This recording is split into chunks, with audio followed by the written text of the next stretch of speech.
Hey guys, I'm Anna. And I'm Mark. And we're gonna show you our little homestead.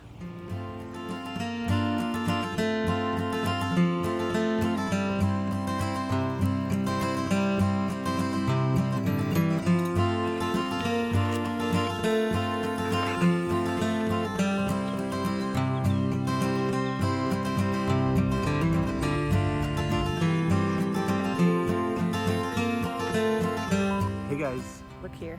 That's gonna be hard. I know. But this is our first video Forgive us if it gets awkward like that. Hey guys, it's Mark with Austin Acres. It's not even right. Hey guys, it's Mark with Austin Homestead, and this is my wife Anna, and you're in a treat. You're in for a treat. We're gonna give you a tour of our garden. All right, so we had this idea to plant a garden this year, and we thought that we would start a weekly garden update vlog and show you guys what's going on here, how things are growing, what we're doing wrong, and what we're learning. This is our first weekly vlog. It's not the first week of our garden, but let's get to it. All right, first things first. We started with this area in our yard, and we had tried to plant here before. We've done a garden, planted corn, but we had no fence. And so deer came in and ate everything that we planted, and it was so sad. The first thing we did this year was start putting in the fence. Mr. Man himself I did it. did that. Yep. And so this is kind of a joint effort between myself, Anna, and then my dad. We had bought these poles used from a berry farmer, and we paid something like $2 a piece. So we tried to keep everything here is on a budget, from the poles to the compost that we've been using, the fertilizer, just trying to do it super cost effectively. And originally, if we look at this fence, I'll show you how we were going to build it. Little L brackets that would go in here, and that's what we were going to be using, but they're like $2.90 something cents, almost $3 a piece, and we needed like 150 of them, which is going to be like $500. So anyway, got a little sticker shock there. So we ended up notching both the poles and the rails, so they kind of like come together. And this one is a super bad example, but we we started on the front of the garden, this front section here, and so all of these notches are like super clumsy and awkward and all that because we didn't know what we were doing. So if you do something like this and you're learning how to notch, start in the back. But anyway, it works great, notching that and then just screwing that in, and it looks great. Eventually, we'll end up putting gates in here, and then on the back side of the fence, we'll probably just staple in some sort of chicken wire or mesh, just to keep the chickens either in or out, because part of the thought process was at the end of the season, have the chickens be in here, and they're gonna just kind of forage and scratch and peck and poop and all of that stuff at the old vegetation in here. So just kind of adding that composting effect.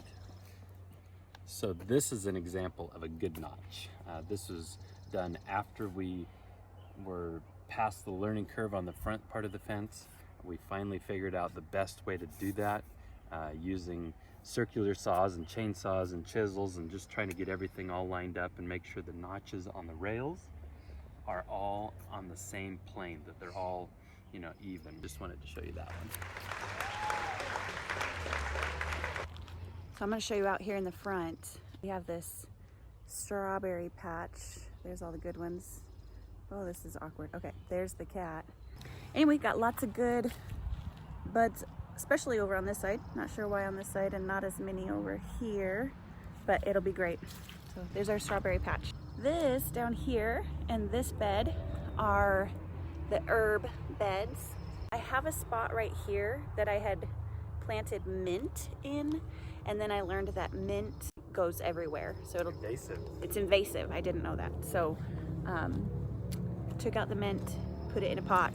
Actually, put it right there in that pot. So that's mint. And now I have an empty spot, and I'm not quite sure what I'm gonna put there. But let me show you what I have around this area. This is parsley, which we're just gonna eat that, but it does smell yummy. This is lemon balm. And I've been looking up things to do with this. I'm not quite sure what I'm gonna do yet, but it smells amazing. And I'd like to learn some things to do with that. We have marigolds to help keep insects away. This is cilantro for eating. Lemon thyme, which is another thing like that I'm gonna learn how to work with. And then this one is oregano. What does that say? Aryan gold oregano. Also for eating. When did we plant this? April 20th was when we got everything in the ground. Over here we have sage, which I love sage. Lavender. We have chives here in the middle. Barbecue rosemary. This one I'm excited about. I hope it does okay. This is Wild Magic Fairy Tale Basil, and it smells so good. I think it took a beating when we put it in, when we transferred it, but I think it'll come back. So one of the things that we added to each of our garden beds is manure, and this was free. Just trying to add some more organic material to our soil that was pretty dead. Actually, a lot of clay. There was virtually no drainage. So adding some organic material through manure. We did peat moss. Oh, we did do peat moss. Yep. So we bought a total of 7 yards of peat moss in each of these beds and just kind of distribute them out. Rototilling many times. So we would lay down the peat moss first, rototill that in, get it nice and incorporated, and then we did the manure slash sawdust or shavings, and then rototilled that in. So far it's so good. So adding those things, it seems like the soil is holding on to a lot more moisture, which is a good thing. And then also just kind of adding organic matter, so a lot more worms and ooey gooeys that are just kind of going to help everything. Along with that, we decided to go with cedar wood chips for our paths, and we wanted to stick with something that eventually would break down and kind of be biodegradable, so no rock, and that's going to add to that biodiversity and soil organics. So over time, the idea is that we're going to be building up our soil. Something else that you could do if you didn't want wood chips is actually just grass, and then mulch the clippings back in. That would also add compost, green manure, I think is what it's called. Keep in mind, we actually don't know what we're doing. We've had a garden before, but we're very new at this. That last garden did not make it because it grew, but it got eaten by deer. Next we have this bed, which I kind of started as a salad bed, but I didn't get everything that I was thinking I would get in there in it, but I did get a whole bunch of lettuce. Let me show you. So over here I have this group of lettuce, which is a mesclun blend salad greens with 4 different kinds there. These over here are gourmet kales, 4 different kinds over here. Gourmet mix kale. And then over on the other side I have heads of lettuce. That's those right there. And then crisp. These are crisp. Actually, let me just walk over there and look. So these are Great Lakes head lettuce. And this one is sweet, crisp, frizzy, green, my goodness, Salanova lettuce, loghouse plants. Okay, so this is where I'm gonna get my salads from. Along with that, I have 3 different tomato plants here. Brandy Wine Heirloom Variety Tomato, Orange Heirloom Tomato, and then these are cherry tomatoes. Sweet 100 cherry tomato. So these are gonna be where I come and get my salad greens, my tomatoes. I have some radishes coming up over here, and also beets over here, which will be great for juicing. Oh, on the end, we have some beans, and this is actually probably too many beans for this spot, but I had fun planting them. I might end up having to pull a few of these out. They're gonna grow on this. It's about 5.5 feet tall. Over on this side is an extension of my salad bed. I've got some cucumbers here that I'm gonna put a trellis up and let them start growing on it. Need to do that, actually. This is Brussels sprouts. These are Brussels sprouts. These will probably need some support as they go up because they get top heavy. This is Joy Choy, which is bok choy, and this one is doing okay. It did get eaten a little bit by, I think, ants. I'm not sure. This one actually started to bolt really early and started to flower. It was about this tall, so I pinched off all the flower stuff, and I'm hoping it'll give me some good leaves, some good stuff to work with. Over here we have 2 broccoli plants, and then across we have cauliflower plants straight across. Right here I have a cabbage plant across from the bok choy. So this cabbage plant looks like it's doing well. I planted peppers, sweet peppers, from seed, and I have yet to see any of them come up. So I'm wondering if I failed on that or if I just need to give it more time. Over here we have our squash bed. So on the far side we have like the big pumpkins that you carve, you know, big orange ones. In the middle there's actually a few plants, blue pumpkins. They're like the smaller blue pumpkins. And then on the very end we have some summer squash, like the yellow summer squash to eat. So we're excited about this bed right here. It looks like it's doing well. They are coming up nicely, and I wonder if I have too many. I actually don't know if this is a blue one, a blue pumpkin, or if it's a yellow summer squash, but time will tell. That one came up first, and then over there are the big pumpkins coming up. This is a yummy bed too, because this has 3 different kinds of onions: white onions, yellow onions, and red onions, which we use a lot of onions in our cooking. Those are scallions right there. And then in between these, I actually learned that you can plant radishes kind of in between things like this. So I actually have some radishes in here, and on that side too, right there, more radishes that I personally love. I think the kids are gonna love, and we're gonna try some new recipes with those, and I think they'll be great. Also in this bed, we have 4 rows of carrots that are coming up nicely. 2 rows of just like regular orange carrots, you know, that you're used to, and then 2 rows of rainbow carrots that I'm hoping come up too, and the kids will love those. These boxes are potato boxes. So I have red potatoes and yellow potatoes that we eat a lot of. I'm afraid that I may have planted too many in these boxes, but we'll see. We already have a few coming up right here. Oh, hey. Awkward. I tried to make sure that this dirt was nice and loose and rich, but as I was running my hands in it yesterday, it seemed pretty hard and not as loose as I wanted. So I'm gonna see if I can remedy that, and if not, we'll just see how they do. This is an artichoke, and I actually don't know a lot about artichokes except that they take a long time to establish. So we're gonna see if we can get this one to grow here.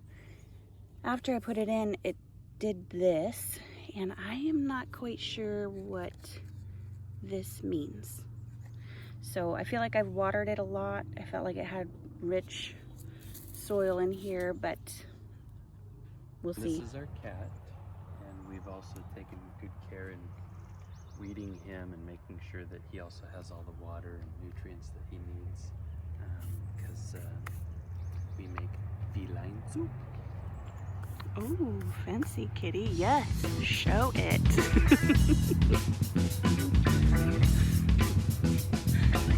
Hi, kitty.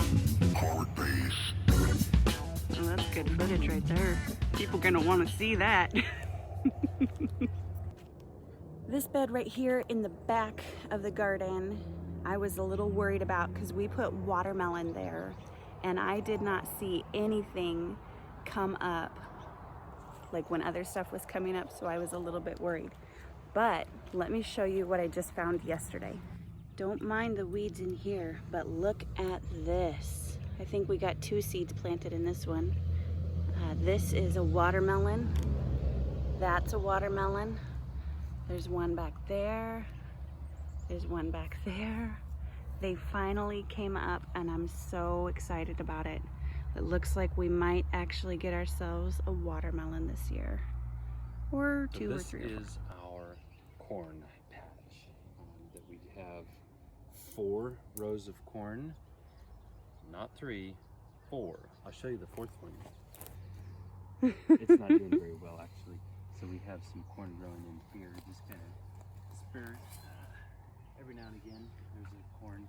So for whatever reason, this isn't doing that well, but these other 3 rows are doing much better. You can see the spacing. They're supposed to be like, I think it's 6 inches to a foot apart, and then the rows are like 18 inches apart. And then eventually, I think we are gonna have to thin this out, because if you see, they're kind of clustered together. But there's like 2 and sometimes 3 corn stalks, so we'll have to do some thinning.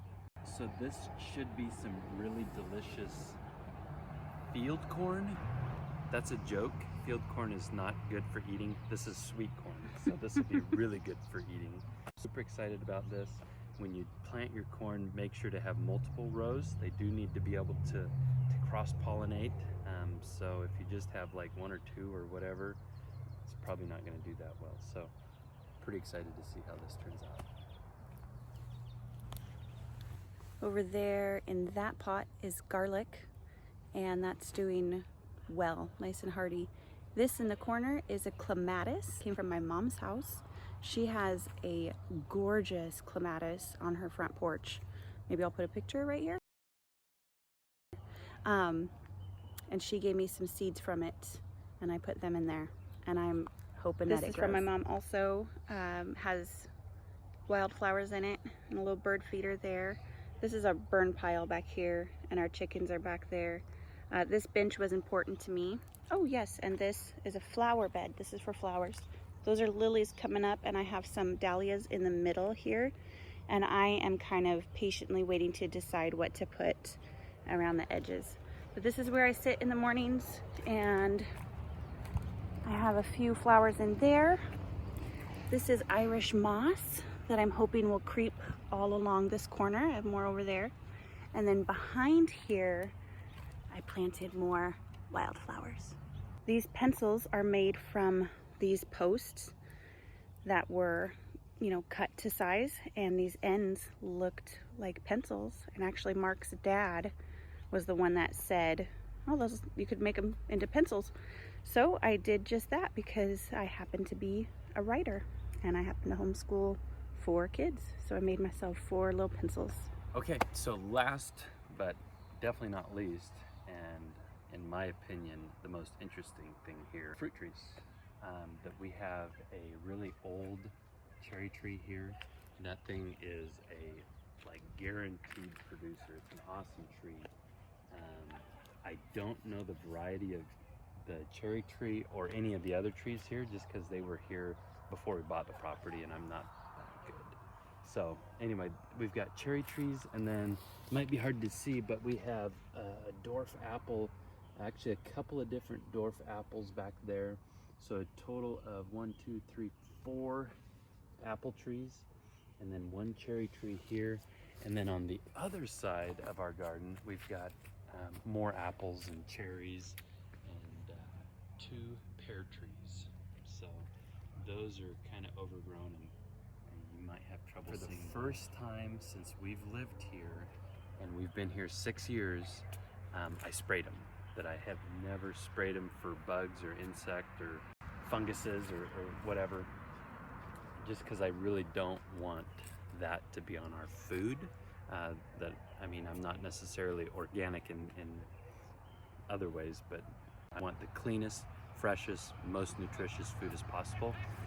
So last year we had a really big problem with insects, that we lost a lot of fruit, especially the cherries, with insects and birds. This year I decided that I would kind of look into what it's going to take care of them on more of a organic or natural way, and I ended up coming up with neem oil.